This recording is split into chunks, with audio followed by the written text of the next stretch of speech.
November 3rd, 1943. Deep within the shadowed concrete bowels of the Wolf's Lair, Hitler's fortified headquarters nestled in the dense forests of East Prussia. The air hangs heavy, laced with the sharp tang of cigarette smoke and the low hum of generators echoing off the walls. You can almost feel the chill seeping through the bunker's thick barriers, a stark contrast to the fiery intensity in the Führer's eyes as he slams his fist on the massive oak table, maps of Europe splayed out like a conquered chessboard. Adolf Hitler, the self-proclaimed genius of strategy, glares at his assembled generals. Field Marshal Gerd von Rundstedt, the grizzled commander of the Western Front, and the sharp-eyed Erwin Rommel, the desert fox himself, freshly pulled from Africa to bolster the Atlantic Wall. "The West!" Hitler bellows, his voice a guttural thunder that makes the aides in the corner flinch.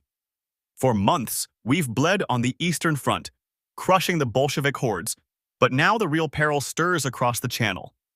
The Anglo-Americans plot their second front. Not in the south, not in Italy's ruins, but here, in France." The room falls silent, broken only by the scratch of pencils on notepads.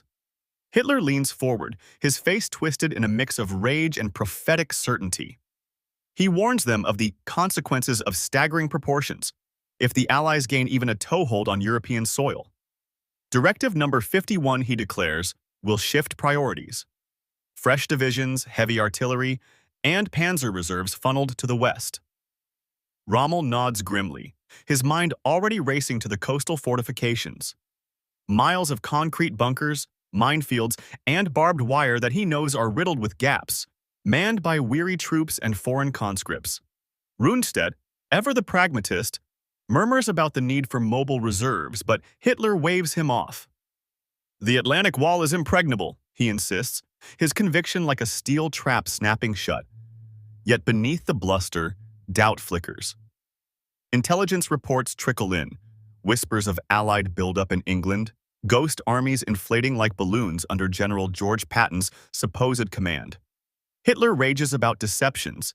His paranoia feeding on enigma intercepts that hint at feints and phantoms. "They think they can fool us with their tricks," he snarls, pointing to Calais on the map. The narrowest crossing, where he believes the hammer will fall.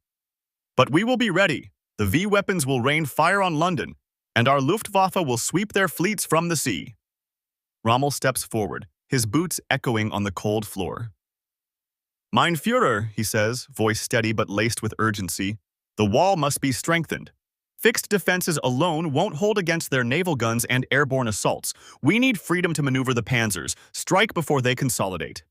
Hitler pauses, his blue eyes narrowing. He agrees, in part, appointing Rommel to inspect and fortify the coast from Norway to Spain, but control of the armored divisions? That remains his alone, a leash he refuses to loosen.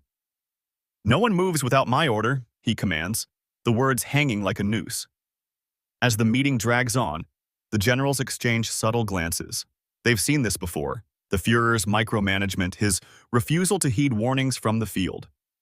In Africa, Rommel had begged for supplies. At Stalingrad, Paulus had pleaded for retreat. Now, here in the Wolf's Lair, the pattern repeats.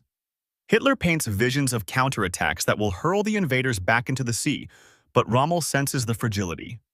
The Wehrmacht is stretched thin, factories bombed to rubble by Allied air raids, fuel rations dwindling. You can picture it, the once mighty Reich, its edges fraying like a tattered flag in the wind. Hours later, as the generals file out into the misty forest, Rommel confides to an aide, "If they come, it must be at low tide, under our guns.